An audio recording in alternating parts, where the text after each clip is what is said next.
الله الرحمن الرحيم وبه نستعين وهو خير المعين صلى الله على سيدنا محمد وآله الطاهرين. اللهم صل على کتاب ولایت فقیہ ولایت فقاہت و عدالت آیت اللہ جوادی آملی حفظہ اللہ تعالیٰ کی یہ کتاب ہے. اس کو ہم مطالعہ کر رہے تھے اور اس میں ہم جس حصے تک پہنچے تھے وہ فصل سوم ہے، اور فصل سوم میں بھی ولایت فقیہ کی ضرورت کو مطالعہ کر رہے تھے. اس حوالے سے ہمارا ایک بیان گزشتہ درس میں گزر چکا ہے کہ ولایت فقیہ کا موضوع وہ کلامی، سیاسی اور فقہی تین تناظر میں لیا جا سکتا ہے، اور اس کی جو پہلو ہیں کلامی اور عقائدی پہلو، اس کے مقدمات بھی اسی طریقے سے ہیں اور اسی علم سے یا شعبے سے ہیں، اور اسی طرح سے فقہ میں بھی جو ہم نے ملاحظہ کیا اس کے مقدمات فقہی نوعیت کے ہیں. ولایت کو ہم نے اصطلاحی معنی کو مد نظر رکھتے ہوئے تین حصوں میں تقسیم کیا تھا. ایک ولایت تکوینی ہے، ایک ولایت بر تشریع ہے، اور ایک ولایت در تشریع یا ولایت تشریعی آیت اللہ جوادی عاملی کے مطابق ولایت تشریعی ہے. ولایت تکوینی اللہ سبحانہ و تعالیٰ کو حقیقت میں حاصل ہے، اور اللہ تعالیٰ نے پھر ہر ذات کو اس کے سطح کے مطابق وہ ولایت دی ہے کہ وہ تکوین میں تصرف کر سکے. جہاں تک ولایت بر تشریع ہے یعنی قانون گزاری کی ولایت، یہ اللہ سبحانہ و تعالیٰ ہی کی ساتھ مختص ہے، اور اکثر علماء و فقہاء کا کہنا یہ ہے کہ جتنی بھی یہ ولایت بر تشریع ہے اس کی ہر سطح اور ہر مرحلہ فقط اللہ تعالیٰ کے ساتھ مختص ہے.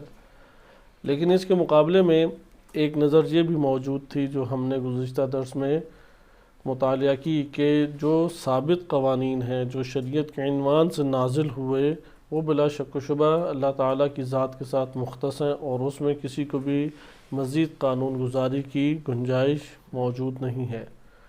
لیکن انسان کو جو مختلف حالات پیش آتے ہیں، آئندہ زمانے میں جو مختلف قوانین بنانے کی حاجت پیش آتی ہے، اس میں اللہ سبحانہ و تعالیٰ نے نبی صلی اللہ علیہ وسلم اور ان کے ضمن میں ان کی نیابت میں ائمہ اطہار علیہ السلام کو یہ حق اللہ تعالیٰ نے دیا ہے.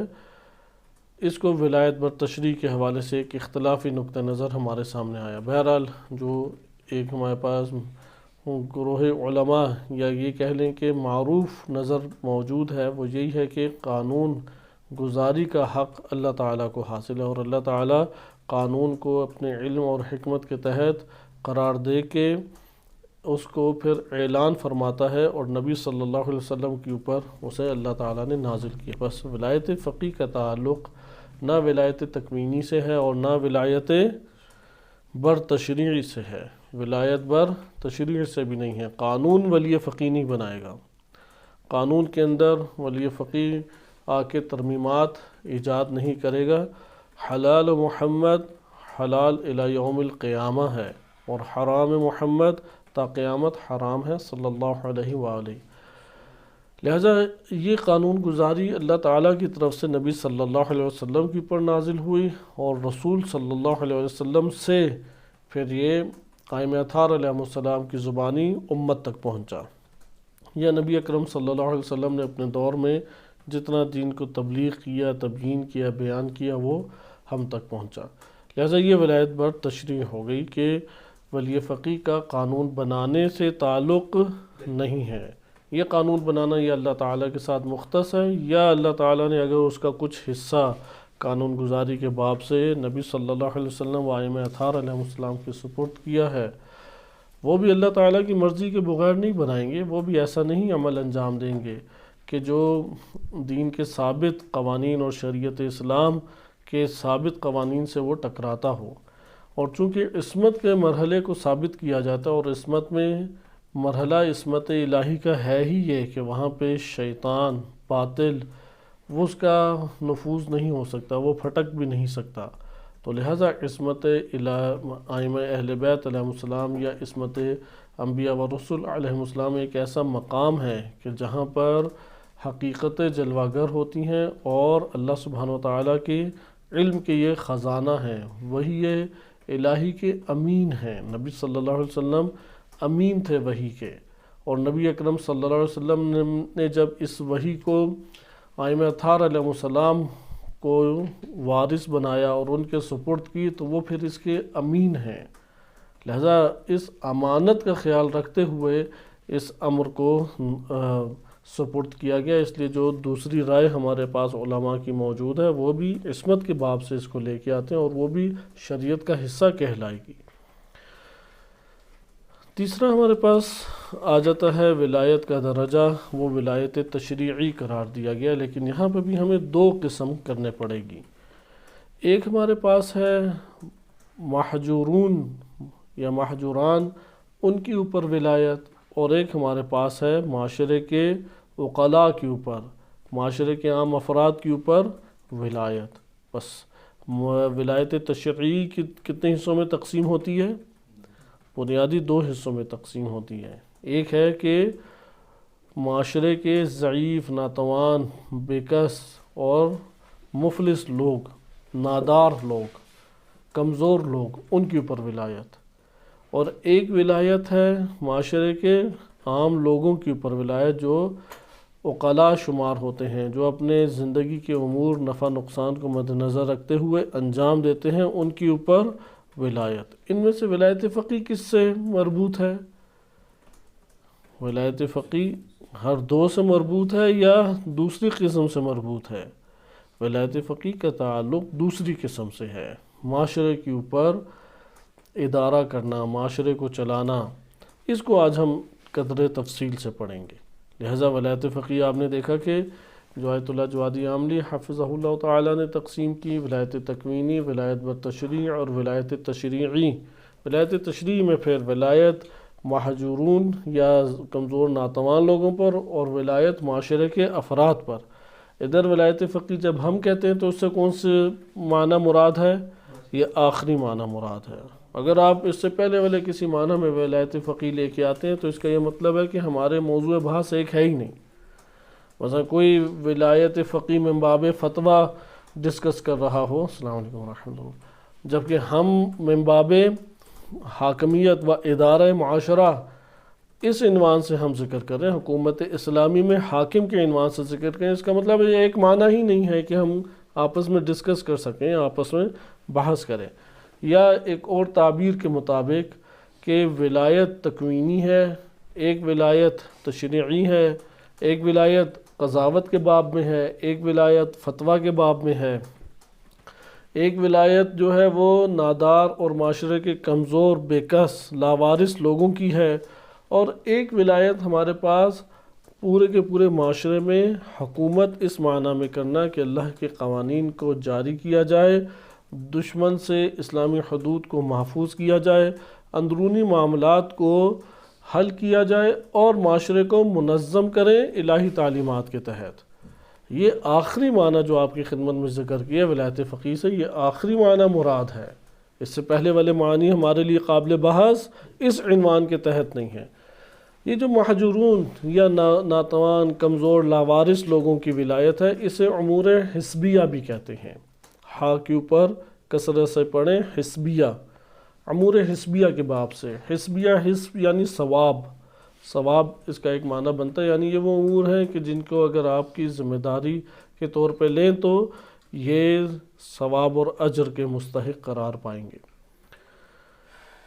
یہاں پہ گنجائش ہمارے پاس گفتگو کی ہے طولانی، اگر ہم فقہ کے دامن میں داخل ہو جائیں، جیسا کہ شیخ عاصم محسنی نے اس حوالے سے ولایت فقی کے حوالے سے اپنے مختلف کتب میں بحث کی۔ مثلا یہ جو شریعت کے نافذ اور ثابت، شریعت کے ثابت، نافذ نہیں، ثابت جو قوانین ہیں، ان ثابت قوانین کو کچھ عرصے کے لیے ولی فقی معطل کر سکتا ہے یا نہیں، یا امام یا رہبر امت کا معطل کر سکتا ہے یا نہیں۔ وہ کہتے ہیں کہ کچھ مدت کے لیے مصلحت کو مد نظر رکھتے ہوئے معطل قرار دے تو عیب نہیں ہے، لیکن طولانی مدت کے لیے یا ہمیشہ کے لیے یا ایسا معنی جس سے تحریف یا تغیر برپا ہو، اس معنی میں نہیں کر سکتا۔ اب دیکھیں ان کے بہرحال انہوں نے حکومت اسلامی در افغانستان یا اس طرح کتابیں لکھیں، ان کے اپنے اس باب میں نظریات بھی ہیں، بعض جگہوں پہ ممکن ہے اختلاف بھی کیا جا سکے، بعض جگہوں پہ ان کا قلم جو ہے وہ قابل مدح و ستائش بھی ہے، تو وہ ہر ایک مؤلف کے لیے یہ راہ کھلی ہوتی ہے کہ علمی تنقید بھی ممکن ہے اور اس کی دلیل کے ساتھ گفتگو بھی قابل قبول ہو سکتی ہے۔ خلاصہ کلام کے شقیں ہمارے پاس کئی بنتی ہیں، جب آپ اس میدان میں فقہ کے میدان میں بالخصوص وارد ہو کے جائزہ لیتے ہیں تو کئی شقیں بنتی ہیں۔ ابھی ہم آئیں، کیونکہ ہم ایک نو کلیات ابھی پڑھ رہے ہیں، کلیات کے بعد پھر آہستہ آہستہ مباحث میں وارد ہوں گے، بالخصوص جو موجودہ دور کے بزرگ شخصیات گزری ہیں جیسے محقق نائینی ہیں، سید محسن الحکیم ہیں، آیت اللہ خوئی ہیں، ان بزرگان کا ایک تفکر ہمارے سامنے آتا ہے۔ اسی طرح شہید باقر صدر ہیں، امام خمینی ہیں، اور اس طرح سے کئی موجودہ مراجع اعظام میں بڑی شخصیات ہیں، ان کا ایک نو تفکر ہمارے سامنے آتا ہے۔ قدیم فقہا میں بھی اسی طرح صاحب جواہر کی عبارت آپ نے گزشتہ درس میں ملاحظہ کی، صاحب جواہر بہت بڑی شخصیت ہیں فقہا کے اندر، چھوٹا ان کا نام نہیں ہے، انتہائی قداور شخصیت ہیں۔ جواہر الکلام انہوں نے لکھی، شیخ محمد حسن نجفی رحمۃ اللہ علیہ، ان کا ایک بیان ہے ولایت مطلقہ کے اعتبار سے۔ شیخ انصاری رحمۃ اللہ علیہ کی باب القضاء اور اسی طریقے سے مقاصد میں جو انہوں نے تعبیرات استعمال کیے ہیں، اس سے بھی ولایت مطلقہ کا ایک اظہار یا استظہار ہوتا ہے۔ اب یہ بھی اپنے دور کی قداور شخصیت ہے، اس کے مقابلے میں قول لایا جا سکتا ہے کیونکہ فقہا کثیر گزرے ہیں ہمارے پاس۔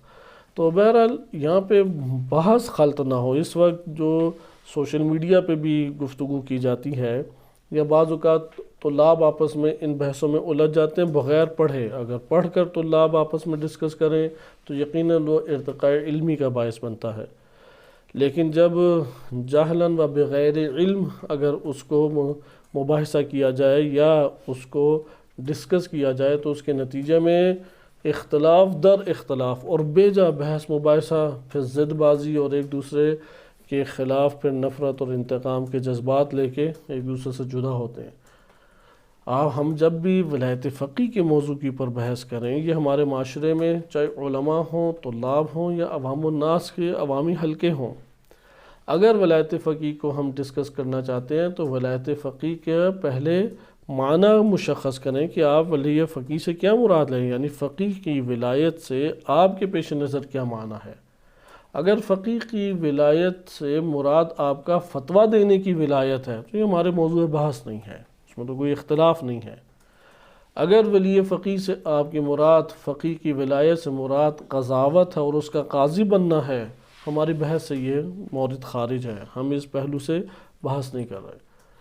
اگر ولی فقی سے مراد محجوران، امور حسبیہ یا کمزور ناتوان لاوارث لوگوں کے اوپر کی ولایت اور ان کے اموال کی امانت سمجھتے ہوئے خیال رکھنا ہے، ان کے امور کو چلانا ہے، تو یہ بھی ہمارے لیے موضوع بحث نہیں ہے، یہ تو حاصل ہے، یہ تو ضروری ہے۔ سب سے آخری ہمارے پاس جو معنی آتا ہے کہ ایک معاشرے، ایک ریاست کے اوپر حاکمیت قائم ہو اور وہ حاکم الہی قوانین کو مد نظر رکھتے ہوئے معاشرے کو چلانے کی کوشش کرے، دشمن سے اسلامی حدود کی حفاظت کرے اور مسلمانوں کے مصالح کو مد نظر رکھتے ہوئے امور کا اجرا کرے۔ یہ جو ادارہ کرنا کے معنی میں ہے، معاشرے کو چلانا اور ادارہ کرنا ہے، اس معنی میں ولی فقی یا ولایت فقی مراد ہے، اس کی ولایت، اس کی یعنی جس کو آپ کہتے ہیں کہ آج کل اپنی مرضی سے حکمران چن رہے ہوتے ہیں۔ حکمران کیوں چنتے ہیں؟ تاکہ امور وہ چلائیں، وہ ہمارے امور کو چلائیں۔ اس جگہ پہ آپ اس قدر بعض اوقات افراد عام جو ولایت فقی کا جو بعض انکار کرتے ہیں، وہ اس قدر پستی کی طرف آتے ہیں کہ فاسق سے فاسق ترین انسان کو ولایت دینے پہ راضی ہو جاتے ہیں، لیکن عادل سے عادل فقی کے اوپر اعتراض کرتے ہیں۔ تعجب اور چیز ہے، یعنی معاشرے کو اگر چلانا ہے، معاشرے کو چلانے کے لیے فاسق فاجر انسان، مجرم انسان یا اسلامی اعتقادات اور افکار سے عاری انسان یا حد اقل امامت کے نظریات اور ولایت کے نظریات سے عاری انسان اس کو ولایت دینے کے لیے تیار ہے ووٹ کے نام پہ، اس کی پر راضی ہیں کہ وہ ہمارے اوپر آ کے ادارہ کرے، اس کی ولایت کے اوپر کوئی سوال نہیں کرتے کہ یہ پاکستان کی تمام حدود میں جاری ہوگی، یہ پاکستان کی تمام حدود میں اس کا قانون جو ہے وہ نافذ ہے۔ لیکن جب فقیہ کی بات کی جائے تو شکوک و شبہات پھیلانے شروع کر دیتے ہیں۔ فقیہ کی ولایت، عادل ترین فقیہ کی، مجتہد کی ولایت کے اوپر راضی نہیں ہے۔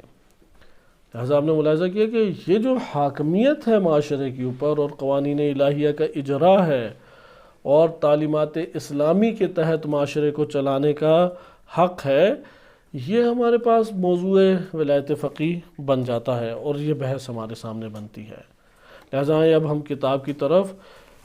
کتاب پہ پہلے انہوں نے ذکر کیا، کیونکہ ایک حصہ تو ہم گزشتہ درس میں پڑھ چکے، وہ جو تقسیمات اور ان تقسیمات میں آئے۔ اب ولایت محجوران اور ولایت جو معاشرے کے عقلاء کے اوپر ہے، معاشرے کے توانا مند افراد جو نفع نقصان کو مد نظر رکھتے ہوئے فیصلے کر سکتے ہیں، ان لوگوں کو چلانا ہے، کیونکہ جس کا ذہن ہی نہیں چلتا اسے چلانے کی تو بات سمجھ آتی ہے، اور وہ ہمارے پاس دلیلیں بھی واضح ہیں۔ مثلا مجنون ہے، پاگل ہے، دیوانہ ہے، بچہ ہے، یتیم ہے، ان سب کو اس کے زندگی کا اہتمام کسی بڑے کو ہی کرنا پڑے گا۔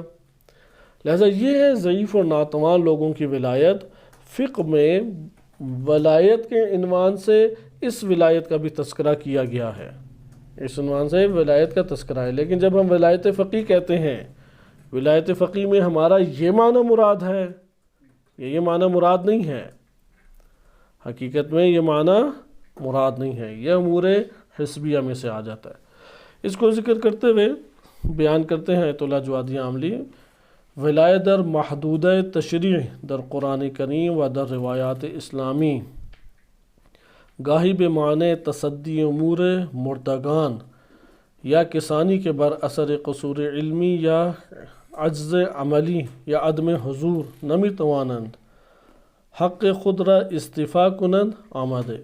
یعنی شریعت کے دائرے میں اگر آپ ولایت کو دیکھیں، قرآن کریم سے اور روایات اسلامی سے جو استدلال ہمارے پاس ہوتا ہے، بعض اوقات ولایت کس امر میں ہوتی ہے؟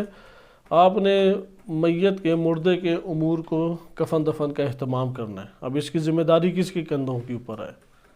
کوئی تو ان امور کو ادارہ کرے گا نا، اس کی ولایت کس کے سپرد ہوگی؟ اس کو بیان کیا ہے شریعت نے۔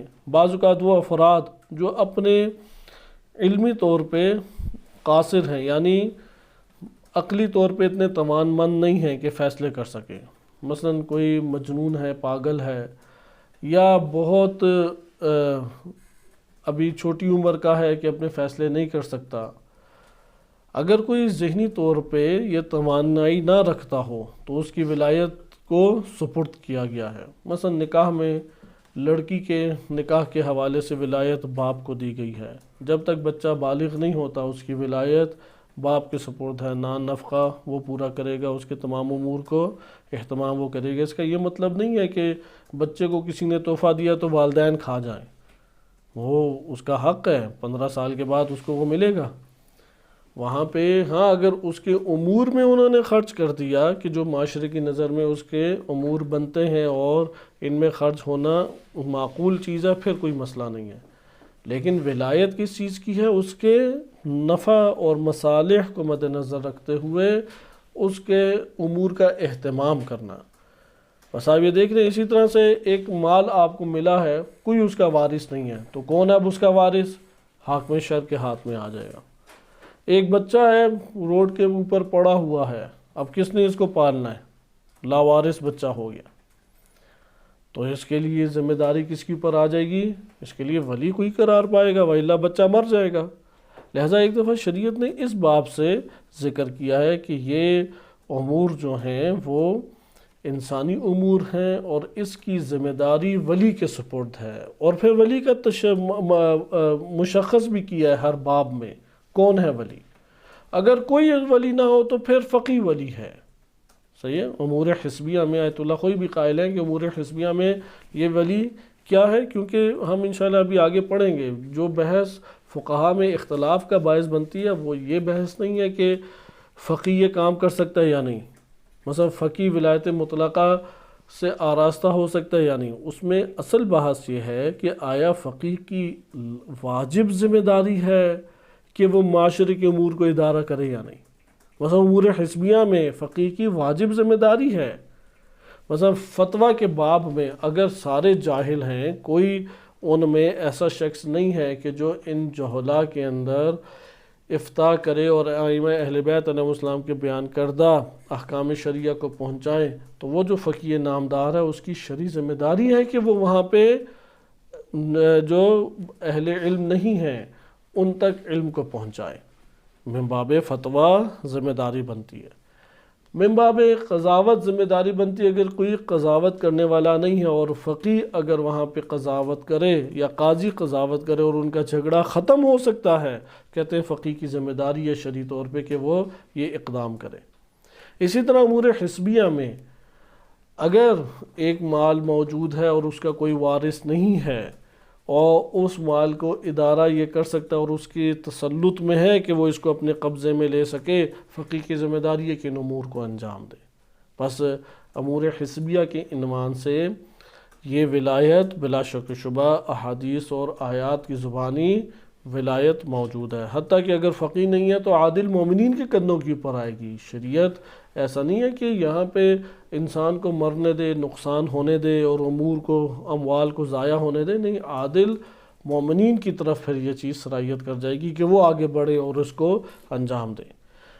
ولایت فقی میں یہ والا معنی ہمارے پیش نظر نہیں ہے، لیکن اس امر کو صحیح طریقے سے سمجھنے کی ضرورت ہے کہ جو ذہنی طور پہ توانائی نہیں رکھتا کہ اپنے امور کو چلا سکے، اس کی ولایت کے لیے مثلا باپ کو اللہ تعالیٰ نے قرار دیا ہے، باپ نہیں ہے تو دادا کو قرار دیا ہے، یا اس کی ذمہ داری پھر عادل ایک ذمہ دار شخص کے سپرد کی گئی ہے۔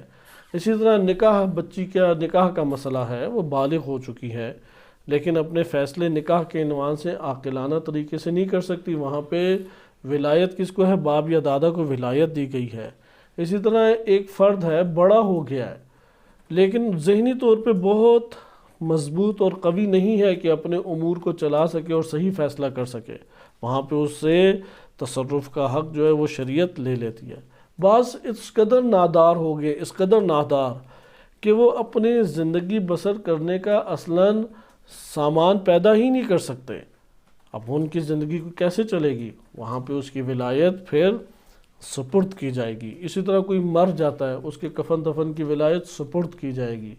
یہ سب کو اگر آپ ایک عنوان دینا چاہیں تو ہم یہ کہہ سکتے ہیں کہ محجوران کی ولایت، کمزور، نادار، لاوارث، بے بس، ضعیف افراد کی ولایت، یہ ولایت مختلف ابواب فقہی میں ذکر کی گئی ہے، مختلف ابواب فقہی میں ذکر کی۔ ان میں سے بعض ولایت حاکم کو مل جاتی ہے، بعض ولایت فقیہ کو مل جاتی ہیں، بعض ولایت ممکن ہے باپ کے سپرد ہو جائے۔ ولایت کے بغیر یہ امور قابل حل نہیں ہے۔ اب ہم اس کے بعد یہ ذکر کرتے ہیں کہ ہمارے پاس ایک اور پھر معنی ولایت ہے، اور وہ ہے کہ گاہی بمعنی تصدی امور جامع انسانی، بس ایک دفعہ یہ کمزوروں، عاجز، ناتوان بندے جو اپنا اہتمام نہیں کر سکتے، زندگی کی امور نہیں چلا سکتے، ان کے لیے ولایت کا لفظ استعمال ہوا ہے، اور فقہ کے متعدد ابواب میں کبھی حاکم شرع کو ان کی ولایت دی گئی، کبھی فقیہ کو ولایت دی گئی، کبھی باپ کو ولایت دی گئی، کبھی قاضی کو ولایت دی گئی۔ یہ تھا محجوران کی ولایت۔ لیکن بعض اوقات کس معنی میں ولایت؟ کہ جامع انسانی، معاشرے انسانی کے امور کو اپنے ہاتھوں میں لینا، معاشرے انسانی کے جو امور ہیں انہیں اپنے ہاتھوں میں لینا، اسے چلانا، کہتے ہیں یہ معنی ولایت فقیہ سے مربوط ہے۔ معاشرے انسانی کو، انسانی معاشرے کو چلانے کی جو ذمہ داری ہے، اس باب سے اگر ہم آغاز کریں تو کہاں سے آغاز ہوتا ہے؟ اللہ تعالیٰ نے انبیاء و رسول علیہم السلام کو اس عنوان سے امام بھی قرار دیا، یہاں تک کہ نبی اکرم صلی اللہ علیہ وآلہ وسلم نبی بھی تھے، رسول بھی تھے، امام بھی تھے۔ نبوت کی ذمہ داریاں چونکہ ضرورت ختم ہوئی تو نبوت نبی صلی اللہ علیہ وسلم کے بعد ختم ہوگی. اس لیے امیر المومنین علیہ السلام کو شیعہ سنی دونوں کتب میں وارد ہوا ہے کہ نبی اکرم صلی اللہ علیہ وسلم نے فرمایا کہ لا نبی یا بعدی، کہ میرے بعد کوئی نبی نہیں ہے، کیونکہ نبوت کا سلسلہ ختم ہو رہا ہے، اس لیے تم نبی نہیں بن سکتے. اس کا کیا معنی ہوا؟ صلاحیت کے اعتبار سے نبوت کی صلاحیت رکھتے ہیں کہ یہ منصب نبوت مل جاتا، یا نبی اکرم صلی اللہ علیہ وسلم سے پہلے آتے، چونکہ نبوت کی ضرورت اور نبوت کا منصب کی صلاحیت ہر دو موجود تھی تو اس سے وابستہ ہو سکتے تھے. لیکن نبی اکرم صلی اللہ علیہ وسلم خاتم النبیین ہے، نبوت کا دروازہ بند ہو گیا، اور نبی اکرم صلی اللہ علیہ وسلم کے بعد کوئی نبی نہیں آ سکتا. لا نبی بعدی، میرے بعد کوئی نبی نہیں ہے. اسی طرح سے رسول خاتم الرسل ہے، نبی اکرم صلی اللہ علیہ وسلم کے بعد کوئی رسول بھی نہیں آ سکتا.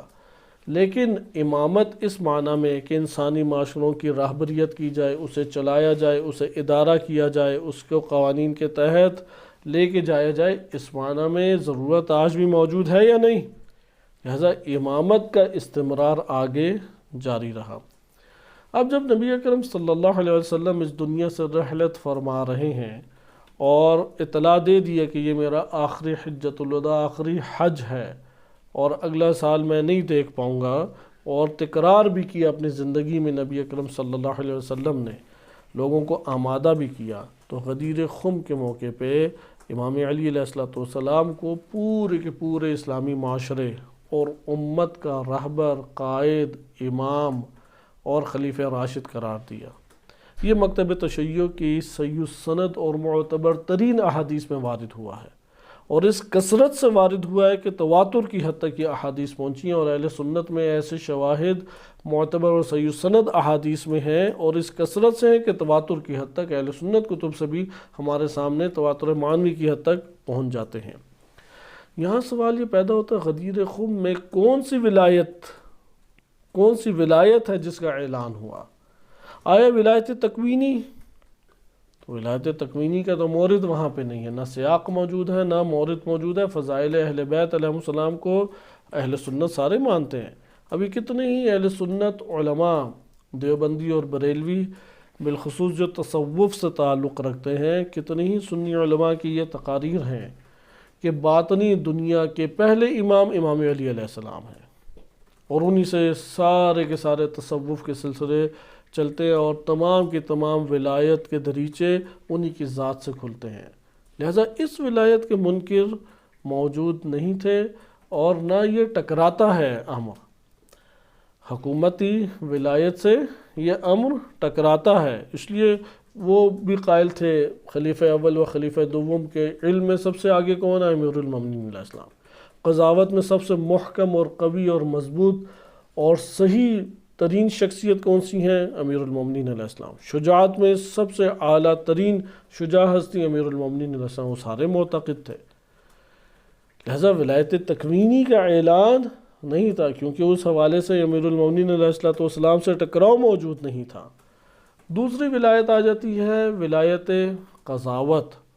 قاضی ہونے کے اعتبار سے کسی کو کوئی مسئلہ نہیں تھا.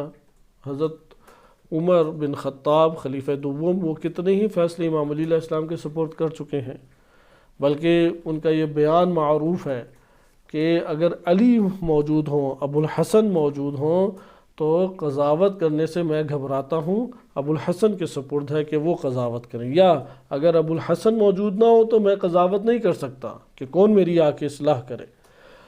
اس بیان کے اوپر مشتمل ان کے اقوال موجود ہیں خلیفہ دوم کے، اس لیے یہ بھی پہلو قابل اختلاف نہیں ہے. اس لیے من کنتم مولاہ فہذا علی مولا، اس میں ولایت بمعنی قضاوت بھی نہیں ہے، مولا بمعنی قضاوت بھی نہیں ہے. کیونکہ یہ یاد رکھیں کہ من کنتم مولا فہذا علی مولا، جب یہ اعلان ہوا ہے تو اس اعلان میں شیعہ سنی میں شبہات جمع کھڑے ہو گئے. ایسا نہیں ہے کہ صرف سنی ہی شبہات کا شکار ہوئے، مکتب تشیع میں بھی یہ شبہات بعض پہلوؤں سے پائے گئے، اور آج بھی بہت سارے لوگ ہیں کہ جنہوں نے اپنے اپنے معنی اس سے ایجاد کیے، اپنی اپنی باتیں اس سے ایجاد کی، اور اس کو انہوں نے لیا۔ ادھر توجہ کریں کہ مثلا اہل سنت نے کیا شبہات، ان کے مسلک کے اندر کیا شبہات کھڑے ہو گئے۔ پہلا شبہ کہ مولا بے معنی دوست ہے۔ اب جس نے آگے یہ شبہ دور کیا، جیسے مولانا طارق جمیل صاحب ہیں، انہی کے خلاف ہو گئے سنی علماء۔ انہوں نے کہا کہ دوست کے معنی میں تو یہاں پہ نہیں ہے، ایک تو علی مولا کہا کریں کیونکہ نبی صلی اللہ علیہ وسلم نے علی علیہ السلام کو مولا کہا، لیکن ادھر وہ ظاہر کے مطابق اہل حدیث طبقہ عمل نہیں کرتا۔ جیسے میں نے پہلے بھی عرض کیا، وہ توحید کا باب لے لیں، نبوت کا باب لے لیں، قیامت کا باب لے لیں، ہر جگہ کے اوپر انہوں نے ٹھانی ہوئی ہے کہ ہم نے ظاہر حدیث پر عمل کرنا ہے، حدیث صحیح ہے، کوئی تعویل نہیں کرنی، معنی لے لینا ہے۔ اللہ تعالیٰ اگر اترا تو ہاں اس کا مطلب ہے اترا، اللہ تعالیٰ آیا تو جا ربک والملک صفا صفا، اللہ تعالیٰ آیا۔ آپ کہتے ہیں معنی نہ تبدیل کریں، جیسے ظاہری معنی ہے اسے قبول کریں، لیکن دو مقامات کے اوپر وہ تعویلات کا اہل حدیث طبقہ بھی تعویل کا شکار ہو جاتا ہے دو جگہوں پہ۔ پہلا عدالت صحابہ کا مسئلہ ہے، آپ لے کے آئیں قتل جیسے امور، زنا جیسے امور، چوری چکاری، بیت المال کو لوٹنا، وہ تعویل کریں گے، کہتے ہیں نہیں یہ جو آپ ظاہر بیان کریں ادھر ظاہری معنی نہیں مراد لینا، ورنہ عدالت صحابہ کا نظریہ ٹوٹ جائے گا۔ اور دوسرا ہے فضائل امیر المومنین علیہ السلام۔ لہذا محدثین اہل سنت میں ایک قاعدہ، ایک ضابطہ ایجاد ہے۔ ان کا قاعدہ اور ضابطہ یہ ہے کہ فضائل کی احادیث ضعیف بھی ہوں تو قبول کر لو، کیونکہ اسے عقائد میں صلاحیت نہیں دے سکتے۔ فضائل کے روایتوں کو عقائدی پہلو سے معنی نہیں لے سکتے، اور نہیں لیتے اس سے عقائدی، وہ کہتے ہیں یہ تو فضائل کی حدیثیں ہیں، ٹھیک ہے صحیح سند ہیں، ٹھیک ہے معتبر ہیں، لیکن کیا ہیں؟ فضائل کی ہیں۔ یہ فضائل کی ہیں تو اس لیے ہم اس سے وہ معنی نہیں لے سکتے جو آپ عقائد کے باب میں امامت کے اعتبار سے اور دیگر اعتبار سے معنی لے رہے ہیں، یہ معنی آپ اخذ نہیں کر سکتے۔ یہاں پہ آپ نے ملاحظہ کیا کہ کس طریقے سے شکار ہوئے وہ، اور یہ ضابطہ بھی پیچھے کوئی ایسی دلیل نہیں ہے کہ اس دلیل کے اوپر کوئی ہمارے پاس مقدمات ٹھوس موجود ہوں، لیکن ان دو جگہوں کے اوپر وہ اپنے تمام قواعد کو توڑ دیتے ہیں۔ بہرحال شکار ہوئے، من کنتم مولا فہذا علی مولا، اس کے اوپر اہل سنت دنیا میں شبہات جنم لیے۔ شبہ کیا تھا؟ مولا بمعنی دوست۔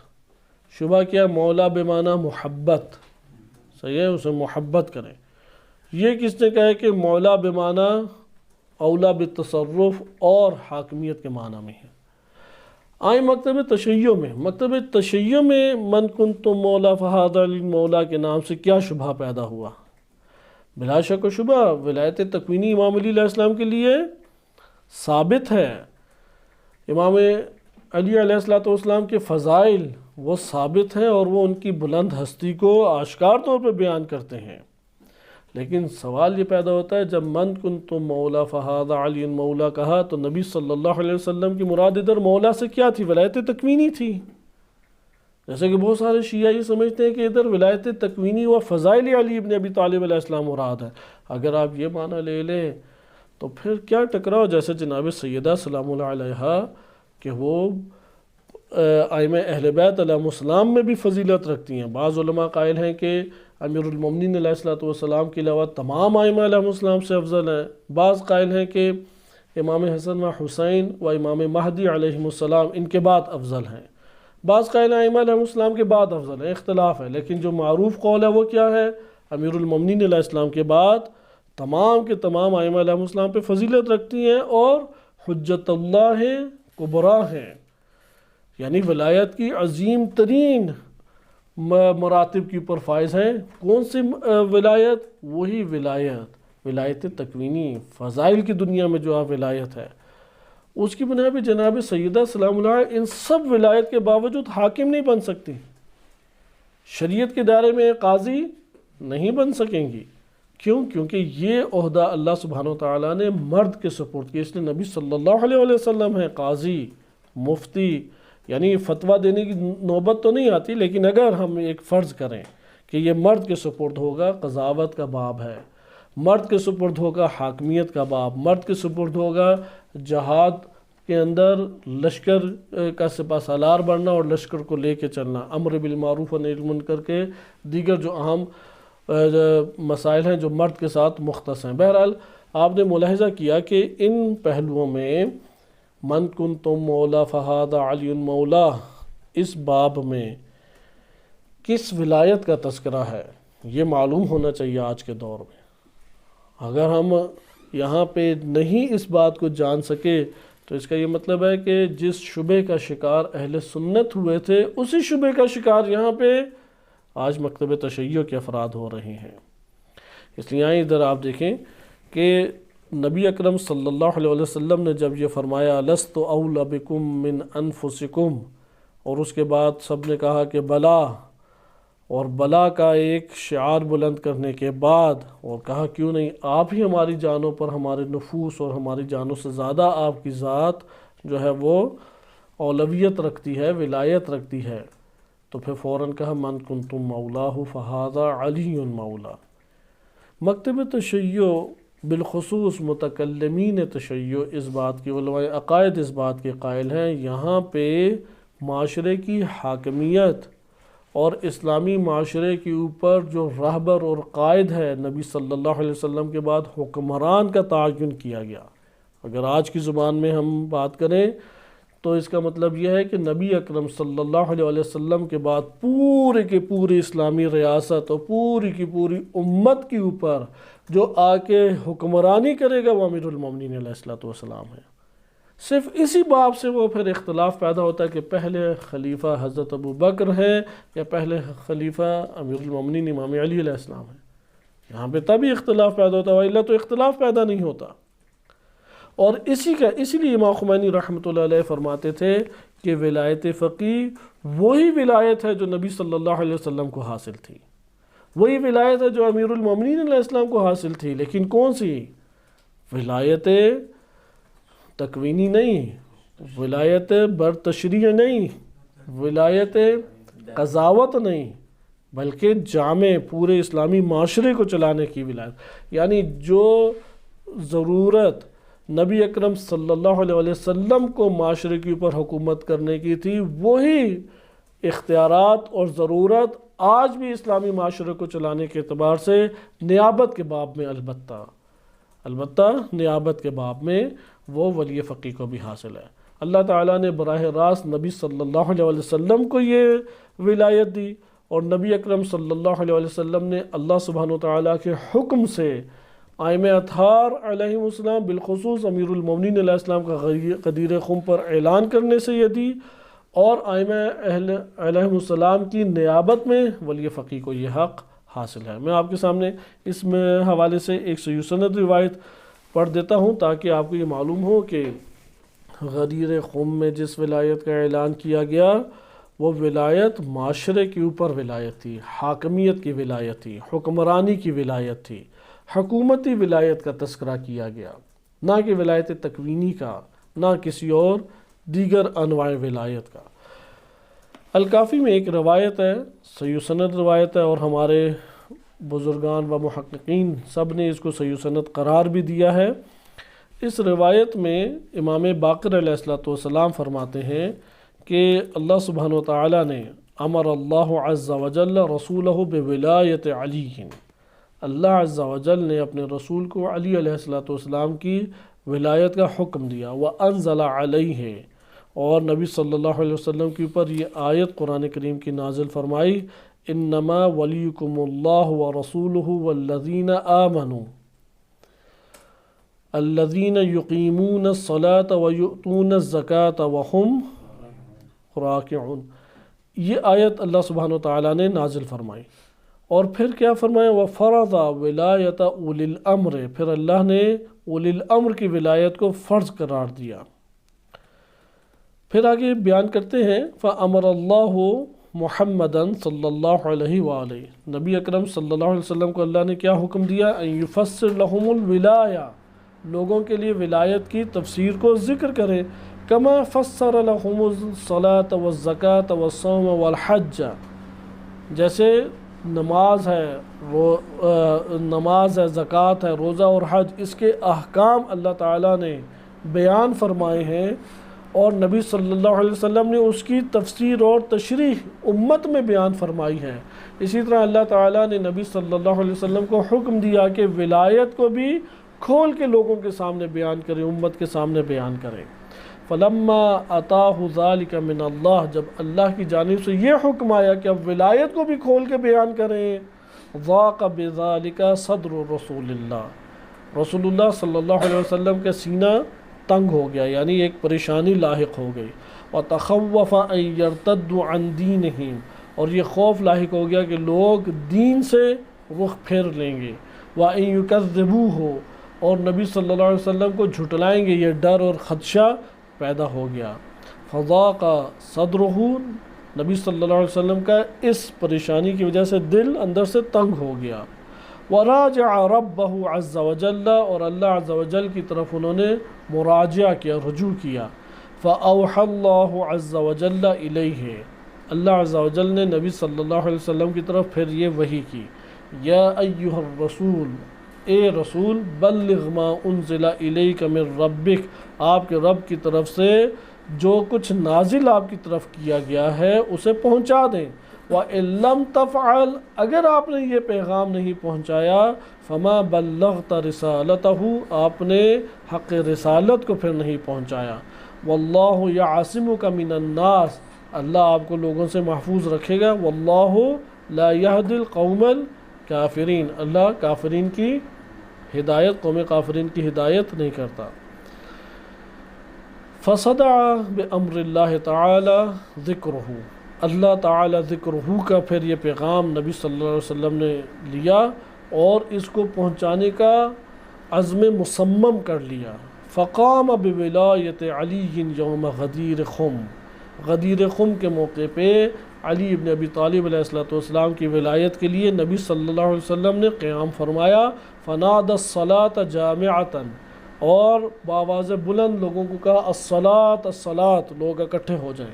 وَأَمَرَ النَّاسَ أَن يُبَلِّغَ الشَّاهِدُ الْغَائِبَ، أَن يُبَلِّغَ الشَّاهِدُ الْغَائِبَ، کہ لوگوں کو پھر حکم دیا کہ یہ پیغام جس نے حضوراً سنا ہے وہ ان تک پہنچا دے جو یہاں پر موجود نہیں تھے، غائب تھے۔ یہ وظیفہ آج بھی ہے، ہم نے اس پیغام کو سنا، ہم غائب تک پہنچائیں گے۔ لیکن یہ کون سا پیغام ہے؟ یہ اسلامی ریاست کی حکمرانی کا پیغام ہے کہ اسلامی ریاست اور دنیا کے معاشروں کے اوپر حاکم امیر المومنین علیہ السلام ہے۔ پھر ان کے بعد امامت کا آگے سلسلہ جاری ہوتا ہے۔ لہٰذا آپ نے اس آیت میں دیکھا کہ اس روایت میں دیکھا، صحیح سند روایت ہے کہ من کنت مولا فہذا علی مولا، کے غدیر خم کے یہ ایام بھی ہیں، اور اسی عنوان سے ہمیں ولایت کا تعارف بھی کرانا چاہیے کیونکہ حساس ترین چیز ہے۔ آخر ہم اس پہ غور تو کریں کہ ولایت علی ابن ابی طالب علیہ السلام پہ کیوں دین میں اتنی سختی ہے، کیوں اتنی شدت۔ آیت کا اسلوب دیکھیں کہ فما بلغت رسالتہ، کہ آپ نے اگر یہ پیغام نہ پہنچایا، کیوں؟ کیونکہ جو خدشہ تھا وہ پورا ہوا یا نہیں ہوا۔ واللہ یعصمک من الناس، اللہ لوگوں سے آپ کو بچائے گا، صحیح ہے، لوگوں سے بچائے گا۔ لیکن لوگ دین سے نکلے یا نہیں نکلے؟ لوگوں نے نبی صلی اللہ علیہ وسلم کو اس باب میں جھٹلایا یا نہیں جھٹلایا؟ حتیٰ تہمت نبی اکرم صلی اللہ علیہ وسلم کے اوپر لگائیں گئی، ان کی باتوں کے تعویلات کر کے معنی پھیر دیے گئے۔ لہذا یہ مطلب یہاں پہ سوال یہ پیدا ہوتا ہے، ولایت تکوینی کی صورت میں کیا ایسا کیا جاتا ہے؟ ولایت قضاوت کی صورت میں ایسا کیا جاتا ہے؟ آج بھی معاشروں کے اندر ہم یہ دیکھتے ہیں کہ وہ شخصیت جو اس عنوان سے حکمرانی کو بیان کرے اور اللہ کے حاکم کو بیان کرے، اس کی شخصیت کشی کرنے لگ جاتے ہیں، الزام تراشی کرنے لگ جاتے ہیں، ضعیف کرنے لگ جاتے ہیں، سخت سے سخت ترین اقدامات کرتے ہیں۔ اس کی تازہ مثال آپ کے سامنے انقلاب اسلامی ایران ہے۔ ایران کے اندر بڑی بڑی بزرگ شخصیات گزری ہیں۔ امام خمینی رحمۃ اللہ علیہ سے پہلے کیا کوئی شخصیت نہیں گزری جس نے ولایت امیر المومنین و ولایت ائمہ اطہار علیہ السلام نہ بیان کی ہو؟ لاکھوں لوگوں نے کی ہے، ہزاروں فقہا، ہزاروں متکلمین، فلاسفہ عرفا موجود ہیں جنہوں نے اعلیٰ ترین درجے کی کتابیں لکھی۔ لہٰذا کوئی ایسا آپ کو دشمنی کا عنصر نظر آتا ہے کہ جو امام خمینی کے ساتھ دشمنی پوری جہان نے کی، ان کے بیٹے کو شہید کیا، صدام کے ذریعے سے ادھر حملہ کرا دیا، 8 سالہ جنگ مسلط کی گئی، چن چن کے ایران کے اندر مومنین کو قتل کیا گیا، مارا گیا، ابھی تک وہ ٹارگٹ کلنگ کا سلسلہ ایران کے اندر جاری ہے۔ آپ یہ دیکھیں گے ولایت تقوینی کے مسئلے کے اوپر پوری دنیا میں کسی نے دشمنی کی نہیں کی، دشمنی پوری دنیا میں آپ دیکھیں ایران کے اندر کیا قاضی موجود کبھی نہیں رہے، قاضی موجود رہے، کوئی ایسی دشمنی آپ کو نظر نہیں آئی۔ فتویٰ دینے کی ادھر ولایت موجود تھی، آیت اللہ بروجردی فتویٰ دیا کرتے تھے، آیت اللہ کاظم یزدی فتویٰ دیا کرتے تھے جنہوں نے حوضہ قم بنایا۔ اصفہان کا حوضہ تو پوری دنیا میں معروف تھا، اور ایک طویل عرصہ اصفہان کا حوضہ وہ مرکز رہا ہے تشیع کا، جیسے نجف مرکز رہا ہے، ابھی قم مرکز ہے، تو اصفہان مرکز رہا ہے، استفتاءات ادھر دیے جاتے تھے، کتابیں لکھی جاتی تھی، ایسی کوئی دشمنی نہیں ہوئی۔ لیکن آپ یہ دیکھیں کہ جب حاکمیت کی بات آئی، معاشروں کو ادارہ کرنے کی بات آئی، الہی قوانین کو حکومت کی طاقت کے ذریعے سے اجرا کی بات آئی، تو پھر کیا ہوا؟ پوری دنیا اٹھ کھڑی ہوئی، لوگوں نے کیا کیا الزام لگائے، اپنوں کی طرف سے کتنی خیانتیں ہوئیں، اپنوں کی طرف سے کتنے شبہات کھڑے کیے گئے، اور جہاں پر بھی یہ ہوگا وہاں پہ یہ مسئلہ آشکار ہے۔ حتیٰ جناب سیدہ سلام اللہ علیہا کی آپ شہادت کو دیکھیں، جناب سیدہ سلام اللہ علیہا کو سیدۃ نساء العالمین کہا گیا، کسی نے کوئی دشمنی نہیں مولی۔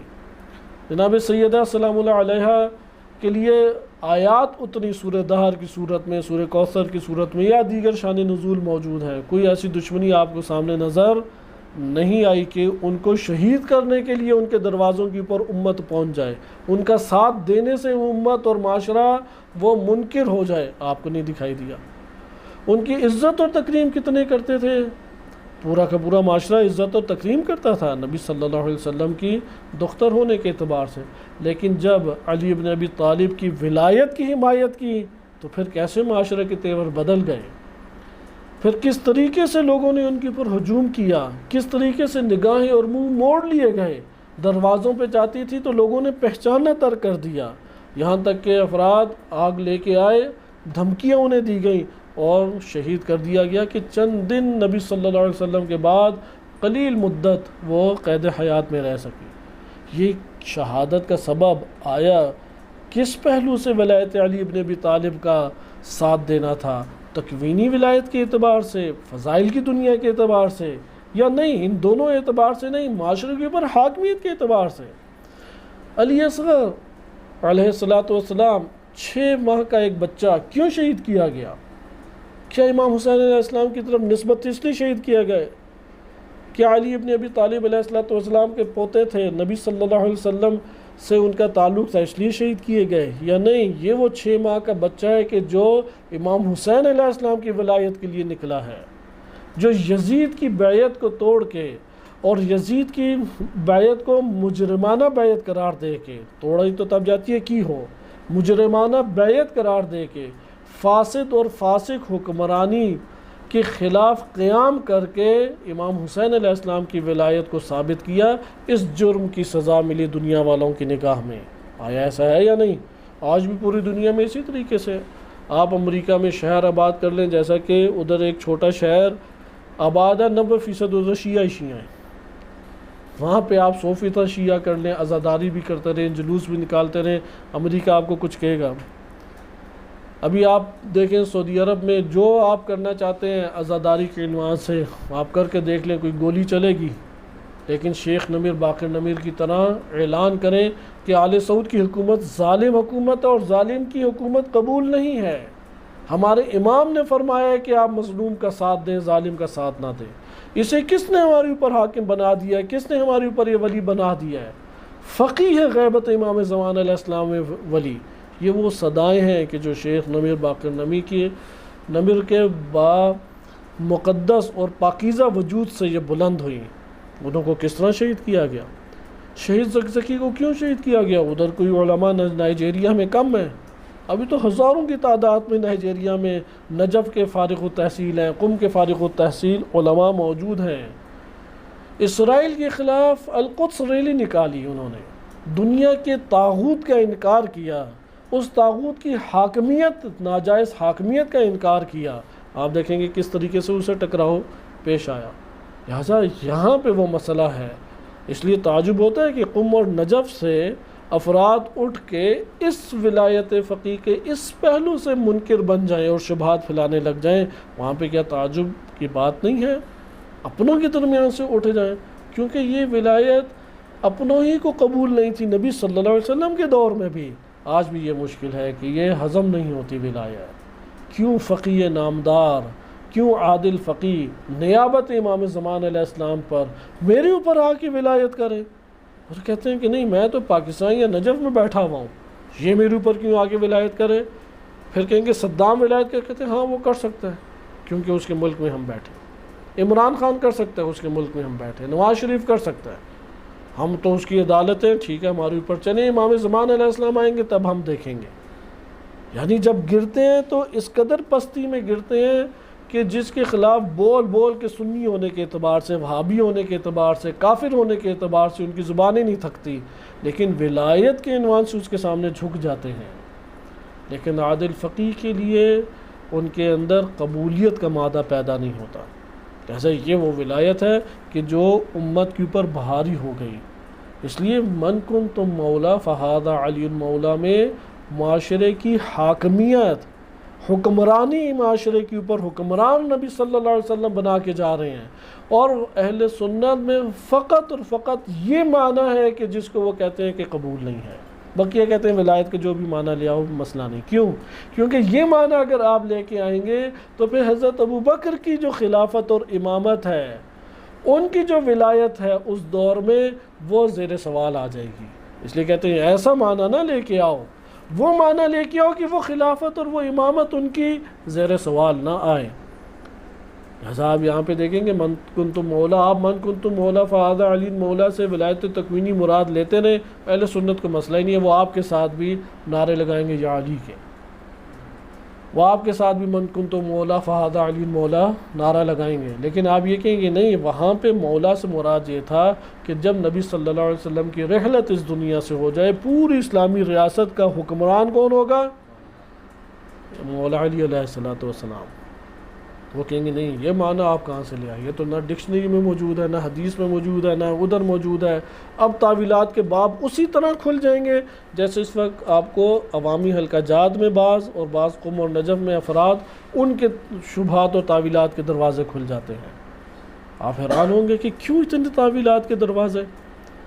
آخر کون سی بہتر اور بہترین صورت ہے غیبت امام زمان علیہ السلام؟ ولایت فقیہ سے بہترین اور دین کے عین مطابق کوئی اور تصور آپ کے پاس حاکمیت کا موجود ہے تو وہ لے کے آئیں، ہمیں قبول ہے وہ تصور جو امیر المومنین علیہ السلام کی ولایت کے قریب ترین ہو، جو نظام امامت کے قریب ترین نظریہ ہو، لے کے آئیں، وہ ہمیں قبول ہے۔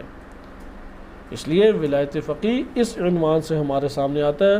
اس لیے آیت اللہ جوادی عاملی حافظہ اللہ تعالیٰ نے اس دوسرے معنی کے لیے بے عنوان نمونہ کون سی بات پیش کی؟ یہی حدیث پیش کی، من کنتم مولا فہذا علی مولا۔ اسی طرح یہ آیات پیش کی، نبی اولا بالمؤمنین من انفسہم انما ولیکم اللہ ورسولہ، اور اس آیت کو آگے بیان کیا۔ بس یہ ہے ولایت و سرپرستی و ادارہ امور جامع اسلامی است۔ کہتے ہیں کہ یہ کیا ہمارے پاس آیات و روایت بیان کر رہی ہیں؟ بازگو کنندے ولایت و سرپرستی و ادارہ امور جامع اسلامی است، یہ معاشرے اسلامی، جامع فارسی میں کہتے ہیں معاشرے کو، اسلامی معاشرے کے امور کو ادارہ کرنے اور اس کی ولایت اور اس کی سرپرستی کرنے کا یہاں پہ اعلان ہوا ہے۔ پھر کہتے ہیں کہ اسی باب سے اور آیات بھی ہیں، من قتل مظلوما فقد جعلنا لولیہ سلطانا فلا یسرف فی القتل، یا اسی طریقے سے آگے ہمارے پاس آیات موجود ہیں کہ جو شخص بھی مظلوم اس دنیا میں قتل کر دیا جاتا ہے تو ہم نے اس کے لیے کیا اس کے ولی کو سلطان قرار دیا ہے، سلطان حاکم قرار دیا ہے، اور پھر کیا ہے کہ قتل میں وہ اسراف نہیں کرے گا، فلا یسرف فی قتل۔ اسی طرح سے قرآن کریم کی ایک اور آیت ہے قالوا تقاسموا باللہ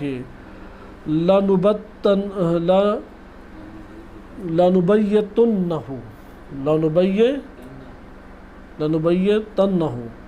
بہرحال یہ آیت کا حصہ واضح نہیں ہے۔ پھر آگے وَأَهْلَهُ ثُمَّ لَنَقُولَنَّ لِوَلِيِّهِ مَا شَهِدْنَا مَهْلِكَ أَهْلِهِ، کہ انہوں نے یہ قسم کھا کے آپس میں کہا کہ ہم عہد کرتے ہیں کہ ہم رات کے وقت جو ہے جناب صالح، یہ اصل میں حضرت صالح علیہ السلام کا واقعہ ہے کہ ان کی اونٹنی تھی جو پہاڑ سے نکلی تھی، تو اس کو قتل کرنا تھا۔ اب قتل کرنے کے لیے سارے کے سارے لوگ تو نہیں آئیں گے، راضی تھے سارے لوگ، لہٰذا انہوں نے کہا کہ ہم عہد و پیمان باندھتے رات کے وقت نکلیں گے اور رات کے وقت نکل کے پھر اس اونٹنی کو ہم قتل کریں گے، ہلاک کر دیں گے۔ تو اس طور پہ وہ نکلے، اور یہاں پہ بھی آپ دیکھیں روایت میں یہ وارد ہوا ہے کہ حضرت صالح علیہ السلام کی اونٹنی کو قتل ایک فرد نے کیا تھا، لیکن عذاب سب پر آیا۔ کیوں سب پر آیا؟ کیونکہ بقیہ اس گناہ کے اوپر راضی تھے یا خاموش تھے۔ یہی حال ہمارے معاشروں کا بھی ہے۔ اگر ایک وہاں پہ قتل ہوتا ہے، ایک بے گناہ قتل ہوتا ہے اور سارے کے سارے خاموشی اختیار کر لیتے ہیں یا وہ راضی اس کے اوپر ہو جاتے ہیں، یہ مورد عذاب بن جاتا ہے۔ لہذا صدائے حق بلند کرنی چاہیے۔ یہاں پہ بھی دیکھیں کہ معاملہ کس نوعیت کا ہے۔ اسی طرح سے اور ہمارے پاس ہے کہ جو ہمارے پاس آیات ہیں، ان آیات اور روایات کے مجموعوں کو آپ پہچانیں۔ ایک آیات ہے کا مورد ہے کہ اس میں پورے کے پورے معاشرے کے اوپر حاکمیت کا ذکر ہے، لیکن ایک آیت کا ہمارے پاس کیا ہے نچوڑ، وہ یہ ہے کہ ہم نے ایک قاتل کے اوپر مقتول کے ولی کو کیا کر دیا، حاکمیت دے دی۔ یا اس طریقے سے ہے کہ ضعفاء کے اوپر ہم نے فلاں کو ولی بنا دیا۔ ایک ہمارے پاس محجوران کی ولایت کو بیان کرتا ہے، تو یہاں پہ انہوں نے اس طور پہ ذکر کیا کہ ہمارے پاس بعض آیات ہیں کہ جو کیا بیان کرتی ہیں کہ یہ پورے معاشرے کی حاکم ہیں، اور بعض آیات کو انہوں نے کیا کیا، دربار ولایت سرپرستی مردگان و صفیحان و محجوران است، کہ بعض آیات ہیں جو مردگان، میتیں یا جو صفی جن کا ذہن قوی نہیں ہوتا، وہ اپنے امور کو نہیں چلا سکتے، ان کی، اور جو افراد بالکل ہی نادار ہیں ان کی ولایت اللہ تعالیٰ نے عطا کی ہے۔ بس فقہ میں اس طرح کی دو ہمارے پاس ولایتوں کا سلسلہ آ جاتا ہے۔ اسی لیے صاحب جواہر نے جہاد اور امر بالمعروف نہی عن المنکر کی مباحث کے ضمن میں یہ بات بیان کی جو میں نے گزشتہ درس میں آپ کی خدمت میں ذکر کیا۔ پھر آگے فرماتے ہیں کہ یعنی جس نے شیخ حسن نجفی رحمۃ اللہ علیہ کا کیا نظریہ تھا کہ جو ولایت عمومی کا اور ولایت مطلقہ کا قائل نہیں ہے، بل کأنہ ما ذاق من طعم الفقہ شیئا، اس نے فقہ کا ذائقہ ہی اصلاً نہیں چکھا۔ پھر فرماتے ہیں ایک مسئلہ عقلی است، کہ یہ جو فقیہ بزرگوار نے جس طرف تاکید کیا یہ ایک عقلی مسئلہ ہے، اور انہوں نے احکام اسلامی سے اس بات کو ذکر کیا ہے کہ احکام اسلامی آخر انسانی زندگی میں کیا اثر رکھتے ہیں، کیوں اللہ تعالیٰ نے یہ احکام بھیجے ہیں۔ یہ جو آپ اتنی فقہ پڑھتے ہیں، توضیح المسائل میں احکام پڑھتے ہیں، سارے احکام ہمیں فردی اور شخصی تناظر میں بیان کر دیے گئے، یہ تو ہمارے ہاں ایک رخ اور ایک پہلو ہے، وَإِلَّا یہ احکام سارے کے سارے صرف فردی اعتبار سے نہیں آئے، فردی کے ساتھ ساتھ اجتماعی مورد بھی موجود ہے۔ آپ خود سوچیں کہ یہ اللہ تعالیٰ نے احکام کیوں نازل کی، حدود کا جو باب ہے، فلاں گناہ کی یہ حد ہے، فلاں گناہ کی یہ حد ہے، کیوں ہے یہ باب؟ امر بالمعروف و نہی عن المنکر کا باب کیوں ہے؟ جہاد کا باب کیوں ہے؟ خمس کا باب، زکوٰۃ کا باب، صدقات دیگر جو ہیں ان کے ابواب، معاملات جو اتنی تفصیلی طور پہ پھیلے ہوئے، یہ دین اسلام نے کیوں بیان کیے ہیں؟ آیا ان کے باب بیان کرنے کا یعنی اس دلیل کو توجہ سے ہمیں لینا چاہیے، آیا یہ اللہ نے احکام نازل کیے ہم فقط قبول کر لیں اور دین معطل رہے، یا یہ جو شریعت اللہ نے نازل کی ہے یہ انسان کی اجتماعی زندگی سے مربوط ہے اور انسان کی زندگی کو چلانے کے لیے ہے؟ دونوں میں سے کون سا نظریہ آپ کو زیادہ بہتر محسوس ہوتا ہے؟ اس شریعت کو خالی قبول کریں، پڑھیں، بعض پر عمل کریں، بعض کو چھوڑ دیں، اور دین تب تک معطل رہے۔ دین کے یعنی کثیر ابواب 8-10 کو نکال کے نماز، روزہ، حج، خمس دیتے ہی اس میں کم ہے، چلیں اسے بھی آپ ملا لیں کہ ٹھیک ہے۔ امر بالمعروف بھی آج کے دور میں لے آئیں کہ ممبر ہمارا موجود ہے، وہ کہ نہیں ہم تو کر رہے ہیں امر بالمعروف۔ یہ کتنے ابواب بن جاتے ہیں۔ نکاح لے آئیں، طلاق لے آئیں، آپ کفن دفن کے مسائل ساتھ لے آئیں، یہ کتنے ابواب بن جاتے ہیں، 10-12 باب۔ فقہ کے 40 سے اس سے اوپر آج کے دور میں ابواب بنتے ہیں۔ آپ یہ جو 30 سے 40 ابواب ہیں، اس میں جو فقہ آپ عمل کر رہے ہیں وہ کتنے % ہیں؟ اگر 40 باب ہیں، ہم نماز پڑھتے ہیں، روزہ رکھتے ہیں، حج بہت قلیل افراد کر رہے ہیں، زکوٰۃ قلیل افراد ہیں، خمس تو لاب میں تو عموماً رائے یہ موجود ہوتی ہے ہم پہ واجب ہی نہیں ہے کیونکہ ہوتے ہی نہیں ہیں، اور رکھے بھی ہوں تو کہتے ہیں ممکن ہے بعض کی بات ہے، سب کی نہیں۔ بہرحال خمس قلیل افراد دیتے ہیں، نماز اور روزہ فقط۔ تیسرا پھر آ جاتے ہیں دین کے اعتبار سے عموماً والدین کی۔ علماء کو نصیحت یہ ہوتی ہے کہ ان کو آپ بتائیں کہ والدین کے نافرمانی کا کیا گناہ ہے۔ وہ یہ چاہتے ہیں کہ بچہ ربورٹ کی طرح ہو، ایک اشارہ کرے مان لے، اور بالکل بھی وہ ہماری نافرمانی نہ کرے۔ آخری دین کا جز ان کے پاس یہی آ جاتا ہے کہ آخر ہے تو صحیح اطاعت والدین۔ تو یہ 3 چیزیں، بقیہ جو آپ کے 30 ابواب ہیں، یا بقیہ 25 بھی آپ کر لیں، 25 بھی کر لیں تو یہ 25 ابواب میں دین معطل رہے گا۔ یہ دین تطبیق نہیں ہونا چاہیے۔ یہ دین اللہ تعالیٰ نے صرف پڑھنے کے لیے اور فقہی استنباط کرنے کے لیے اللہ سبحانہ وتعالیٰ نے نازل کیا۔ کیوں ہم فقہ میں اسے پڑھتے ہیں؟ آپ نمازوں میں تو یہ دعا کرتے ہیں اللہم انی اعوذ بک من علم لا ینفع، پروردگار اس علم سے مجھے نجات دے جو فائدہ ہی نہ دے۔ مجھے بتائیں اس کے پڑھنے کا کیا فائدہ ہے؟ ابھی تو توضیح المسائل آپ اٹھا کے دیکھیں، دیندار طبقوں میں معاملات کا باب پڑھتا ہی نہیں ہے۔ خرید و فروخت کے مسائل ہیں، دیگر مسائل ہیں، وہ پیش ہی نہیں آتے انہیں جو پیش آتے ہیں اس کے اوپر انہوں نے ٹک لگائے ہوئے ہیں، مسائل جو ہمارے کام کے مسائل ہیں، بقیہ دین وہ معطل ہی رہے۔ ایک یہ رائے ہے دین کی تعطیل، معطل ہے دین۔ دوسری رائے یہ نہیں ہے، نہیں دین جو ہے وہ اس لیے آیا ہے تاکہ زندگی اللہ کی بندگی میں بسر کی جائے۔ دین اس لیے آیا ہے کہ یہ احکام نافذ ہوں، یہ قوانین الہیہ نافذ ہوں، ان کے سائے میں زندگی بسر کرے۔ آپ اگر اس بات کے قائل ہو جائیں تو یہاں پہ پھر آپ کو ولایت دینے پڑے گی، پھر آپ کو فقیہ کو عمومی ایک ولایت دینے پڑے گی۔ یہ شیخ انصاری رحمۃ اللہ علیہ کا فرمان تھا، اور اس کے اوپر اپنی گفتگو ختم کرتے ہیں۔ شیخ انصاری کہتے ہیں کہ حوالہ انہوں نے قضاء و شہادات کا دیا ہے، کتاب القضاء آپ اٹھا کے دیکھیں، اس کے اوپر تفصیلی بحث کی ہے شیخ انصاری رحمۃ اللہ علیہ نے۔ انہوں نے آیت اللہ جوادی نے جو حصہ نقل کیا، میں صرف وہ حصہ آپ کا اس کتاب سے پڑھ دیتا ہوں۔ قضاء و شہادات کتاب ہے شیخ انصاری رحمۃ اللہ علیہ کی۔ طلاب بہت متاثر ہیں کیونکہ کورس کی کتاب ہے، اس لیے وہ پتہ ہوتی ہے کہ یہ شخصیت بہت بڑی ہے، وإلا انسان کو نہیں اتنا پتہ لگتا۔ تو شیخ انصاری بہت ایک عظیم شخصیت ہے۔ ذکر کرتے ہیں کہ از روایات گزشتے، یہ فارسی میں، عربی میں کتاب ہے اصل میں، یہ فارسی اس کا ترجمہ فقط نقل کیا، عربی نقل نہیں کی، کہ گزشتہ جو روایات ہیں اس سے ظاہر یہ ہوتا ہے کہ فقیہ کا جو حکم ہے وہ تمام احکام کی خصوصیات، احکام شریعہ کی جتنی خصوصیات ہیں ان میں، اور ان احکام شریعہ کے ساتھ مختص موضوعات کے اوپر وہ حکم فقیہ جاری ہے۔ کہتے ہیں یہ جو روایات میں نے بیان کر دی ہیں، ان احادیث سے کیا ظاہر ہوتا ہے؟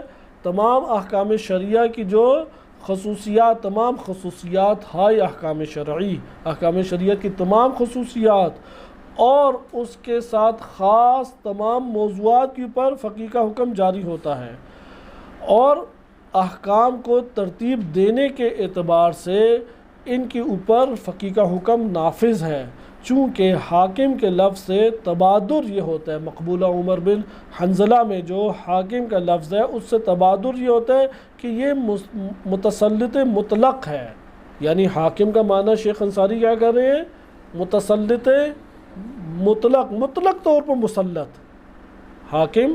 اس تعبیر کو یاد رکھیں، شیخ انصاری نے عمر بن حنظلہ، ابھی انشاءاللہ یہ روایات کا باب شروع ہو رہا ہے تو آپ کے سامنے 15 یا 20 احادیث اس کی سندی تحقیق کے ساتھ اور دلالی بحث دلالت کے اعتبار سے معنی ذکر کیا جائے گا، تو اس میں آئے گی عمر بن حنظلہ کی روایت۔ عمر بن حنظلہ کی حدیث میں حاکم سے کیا مراد ہے؟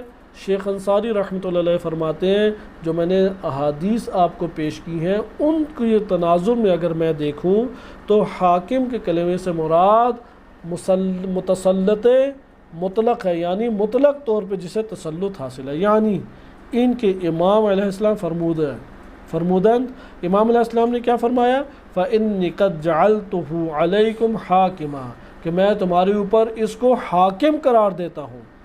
کہتے ہیں کہ یہ نظیر گفتار سلطان و حاکم است، کہتے ہیں یہ وہی لہجہ اور گفتگو اور بیان ہے کہ سلطان اور حاکم کا کہنا کہ جس طرح سے بے اہل شہری بھی گوید، جیسا کہ آپ اپنے اہل شہری کو کہتے ہیں کہ میں نے فلاں شخص کو تمہارے اوپر حاکم قرار دیا ہے، یہ جو تعبیر حاکم قرار دینے کی ہے، فلاں شخص کے اوپر میں نے آپ کو سلطان قرار دیا، اس فلاں شخص کے امور جزئی یا امور کلی یا ہر دو کے اوپر سلطان جو قرار دیا صرف امور جزئی میں قرار دیا ہے یا امور کلی میں قرار دیا ہے یا ہر دو کے اوپر قرار دیا ہے؟